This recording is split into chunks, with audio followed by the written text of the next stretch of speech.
Hello everyone and welcome back to my channel. My name is Rose. If you are new here, please consider subscribing and liking this video if it provided you any insight for your business, or even if you're a DIYer that wants to create their own body butter.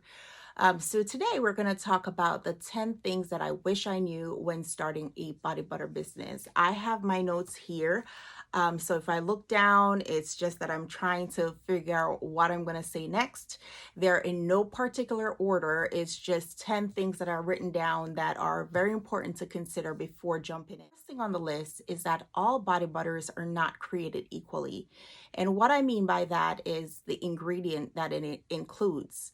So for example, you might make a body butter just out of shea butter, which is a very popular ingredient, very widely available, and relatively inexpensive compared to mango butter or cocoa butter, for example. So you will have to do your own research and determine what exactly you want to put in your body butter. Now, body butters typically have two major types of ingredients. It has body butters, which is the hard butters, cocoa butter, shea butter, mango butter. And it also has oils like carrier oils like sweet almond oil, apricot oil, olive oil, coconut oil, which is partially solidified. So again, you have to do your research and determine exactly what type of butter you want to offer, considering your market, your price, you know. Not necessarily every client is going to look into the ingredients, but you want to make sure that you're offering the best product for your business and how it's going to affect your customers. So if somebody has eczema and the ingredients of shea butter is what they need, you do not want to provide a body butter that does not have that ingredient in it. The second thing to consider is what type of product do you want to provide? And what I mean by that is, do you want to create something that is all natural with a high, or something with a higher shelf life? So some people will put preservative in their products so that it extends the shelf life of the product. But again, this depends on your brands and what you're putting out there. Some companies, body butter companies, they're marketing as, 100% natural. Now, you wouldn't want to go and put something that is not natural in your body butters and then call it that. Also, a lot of companies nowadays, they put micas in it to make it more. I put mica in my body butters, and I find that it's a little bit more appealing to some people. Again, this goes right back to your target market and what they need. So of course it looks better when it has, colors and different fragrances. You might want to consider just putting essential oils in there. So again, this is something that you need to consider before you start your body butter business. The next item on the list is the price. All right, so you can have a company selling shea butter, body butter, so just shea butter and some fragrance, and they're charging $22 for this item. So body butters range on the market right now for an 8-ounce jar. It ranges between 15 and 23. Okay, the highest I've ever seen is 23. So you don't want to be on a high range of that price if you only have one ingredient. So definitely something that you need to look into. Make sure your pricing is fair for what you're offering your clients. You don't want to overprice and then not sell.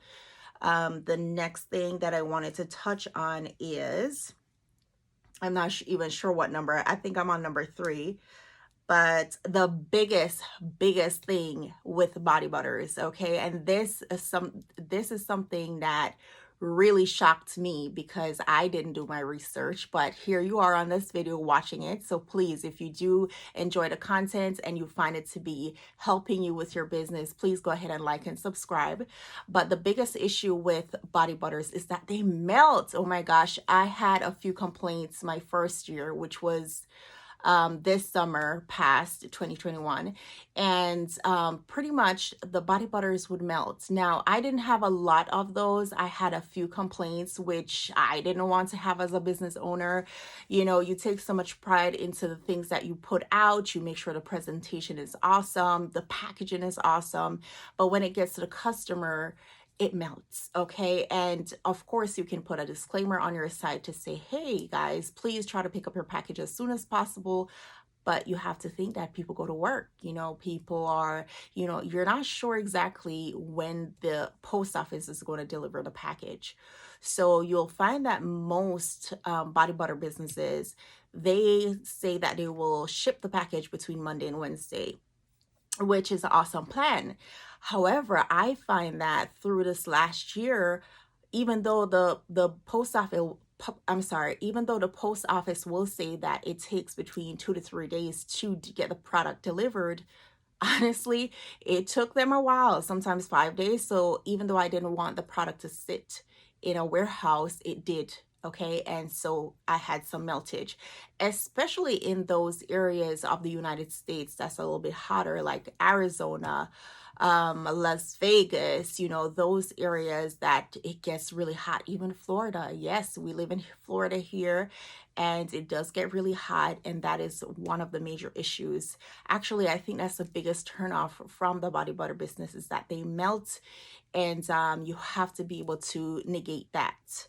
Um, the next one, I believe we're not on number 5 now, is shipping.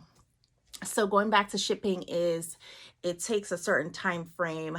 So for example, priority meal, I think is 3 to 5 days, or 2 to 3 days. I'm not sure exactly, but based on my example there earlier, is that it takes longer than that, especially since the pandemic. Packages are getting shipped delayed, and especially because Christmas is coming up, something you definitely want to consider. The only thing about the holidays is that it's colder, so it will not melt, right? So people tend to want to sell body butters between, I will say, November or late September into probably April. Then they'll stop selling body butters, and they will only sell body creams, body lotions, something that is not going to melt down in shipping.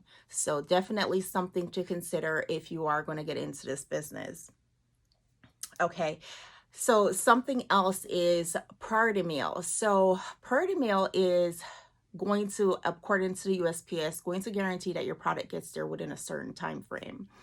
First class mail is a little bit different. It's a little bit slower, okay?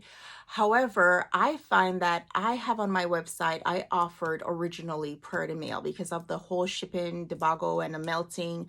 I decided that I only wanted to offer the customers priority mail so it gets there as quick as possible. That is a good and a bad thing, because then I had most of my customers come into my website and they actually did not check out. You know, is the shipping too expensive? That's the point. So if they go on there and they're trying to just test out one of your body butters, and your body butter is $20 and the shipping is $12, of course they're not going to want to buy it. You know, we're all in the age of Amazon and getting things on Prime, express delivery for free. Okay, small business like us, even though we would love to offer that, it is definitely not an option for us.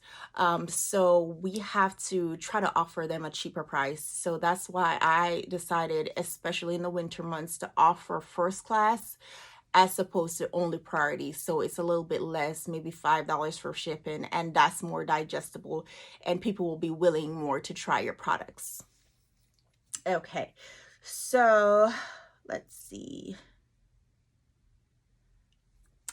The next item is to determine what makes you stand out in this business. So for body butters, oh, the market is saturated. A lot of people say that. But guess what? For hair, lashes, nails, anything that you can possibly think of is saturated. That's just because there's only one you. You are bringing to the table what somebody else can never bring to the table. So even though, yes, there's a lot of people catering to that market, you have to understand that everybody is different, right? And also consumers are moving towards more natural products. The market is big for handmade goods, so especially bath and body care. So with that being said, you have to be able to stand out. Are you going to put neon colors in your body butter? Are you going to just do essential oil, all natural? Are you going to, I don't know, choose different fragrances? Some people might say, okay, I'm a fruity company. Some people might say, okay, I'm only essential oils. Whatever it is that's going to make you stand out, do it. Think about it. Go in the lab and think about it, because you don't want to bring a product that's, everybody's seen it. There's no personality behind the brand. There's no name out there yet. You have to now sell the product. You have to say, hey, I'm Rosemary and I'm trying to sell this product. So here's what I'm offering you. So that's something that you need to sit down and consider exactly what you're going to bring to the table. I will say this over and over again. Don't try to copycat someone. You can get ideas, you can brainstorm, but at the end of the day, you have to know what your brand stands for and what you want to put out there. And the more you define that, because when you start out, you're going to be influenced by what you see in the market. But the more you branch out and try to learn different things, and you learn that you want to put more oils in there, then you decide that you want to do colors, then you decide that there's only so many things that you can do, but something has to set you apart for you to make it. And of course, no matter what, don't give up. It is a business just like anything else, and you still have to put in the work. Another thing to consider is eco packaging. And you will find that after a company starts, they begin to rebrand. They have a couple of rebrands. I myself have had a couple of rebrands, different labels, different logos, different colors, even different website.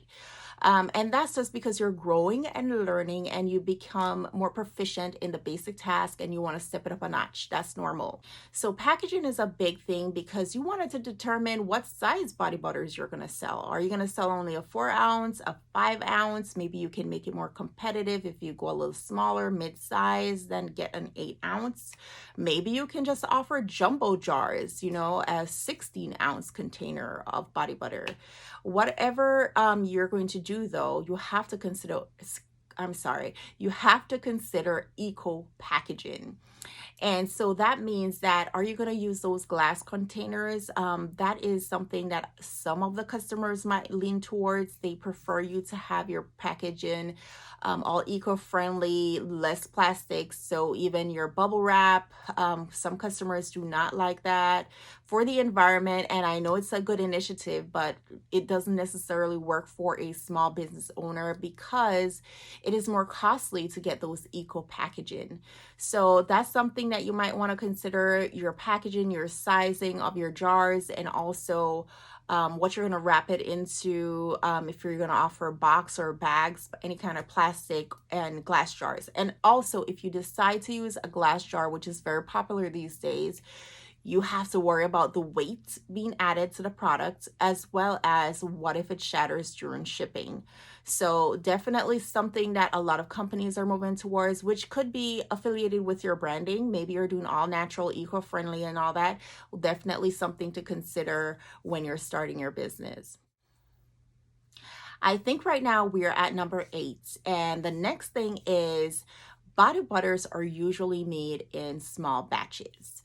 I do small batches on a daily basis. My business has not grown to the point where I would need to mass produce and have a warehouse, not yet, but it will. But eventually you will need to start working your way up. But if you're going to claim that you have small batches, you need to make them in small batches, because what you'll find is that things go out of shelf life. So it's not as fresh. You want a customer to open that body butter and smell it, and it smells just like whatever fragrance you have in there, whether it's floral, fruity, whatever it is. You don't want something sitting on your shelf, and then of course you're trying to sell it 8 months later. It is not fresh anymore. It does not have the same benefits. So definitely something to consider. Only decide what your customers are looking for. How many are you selling every week on average? And then you make only that. The only mistake or the balancing act comes in is that You don't want to make 10 assuming that you're going to get 10, and then you have different fragrances. So a way that I have cut that down is I had like 12 fragrances and body butters, and I'm making them like crazy. 5 of this, 2 of this, 3 of this, 7 of this. And so every time I got an order, I would, knock those out, but it became too time consuming.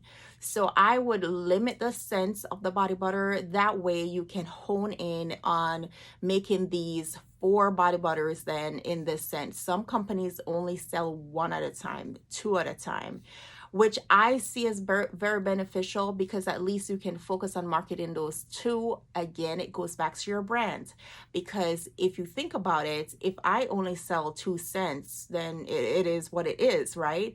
But if most companies, body butter companies, are offering all these different fragrances, then you get caught up in, oh my gosh, let me jump on this body butter, let me jump on a masculine scent, hold on, let me get that. And that is one of my mistakes. I also added masculine, and most of the customers that I target is actually females.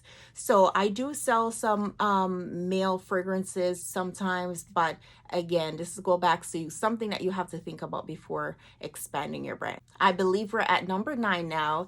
And number 9 is determine what fragrances you want to sell. Okay. So you'll find that when getting in the industry, you have fall scents, then you'll move over to winter scents, then you have spring scents, you have summer scents, right? And so you'll get caught up in that, creating a product that, so let's say, for example, that you have a bestseller. Okay. And you want to have a static line, meaning that you want 2 fragrances you find customers gravitate towards, and you want to carry them throughout the year. It doesn't matter what time of the year it is, you will have that product. You can definitely do that, right? However, you will be left behind a little bit, because when you have all these other customers, all these other when you have all these other businesses selling different fragrances, and people are like, oh my gosh, I already have the coconut, I need now the pumpkin spice, there's a crave for it. But if you keep continuously selling the same product, the same scent, there's no hype to get it. I already have a coconut, you're now selling coconut again, so I don't need 2 coconuts. Okay, this product is, and body butters do last a long time, so you don't want to be selling the same thing and not keeping up with the market. Okay, if the market says it's pumpkin chai season, Starbucks does that. They have their pumpkin chai season. You got your peppermint season, you got your summer pineapple coconut season, or your mango coconut, whatever it is, you have to move with the market.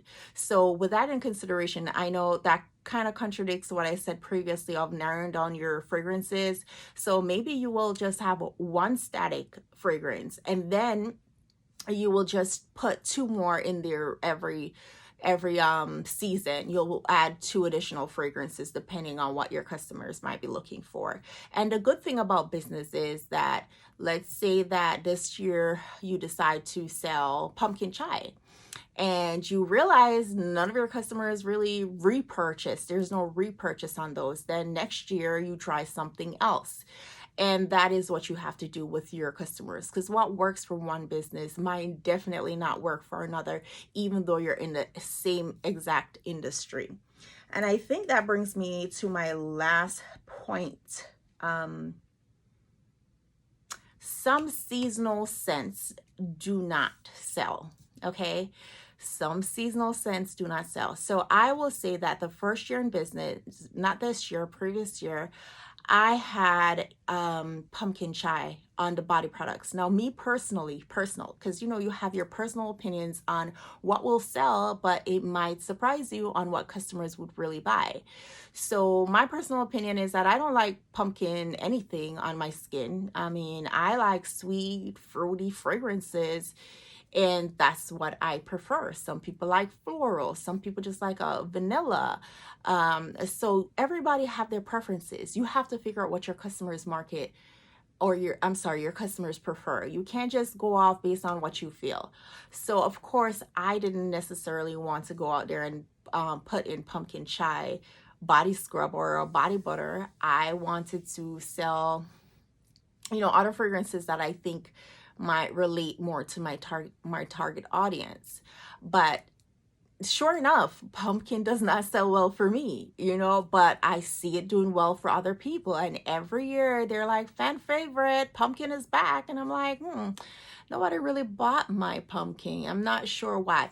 So again, you don't want to go overboard buying 16 ounce of 32 ounce of fragrance of something that is not going to sell.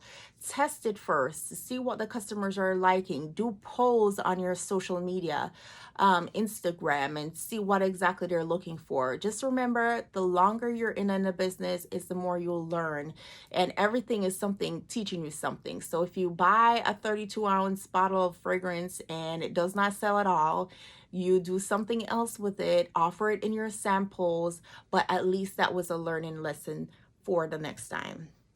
So I believe I went through all 10 things. I thank you so much for watching. I will try to be more consistent with my videos. I know I have been saying that a lot, but I will, and I have some recipes coming for you, and just stay tuned.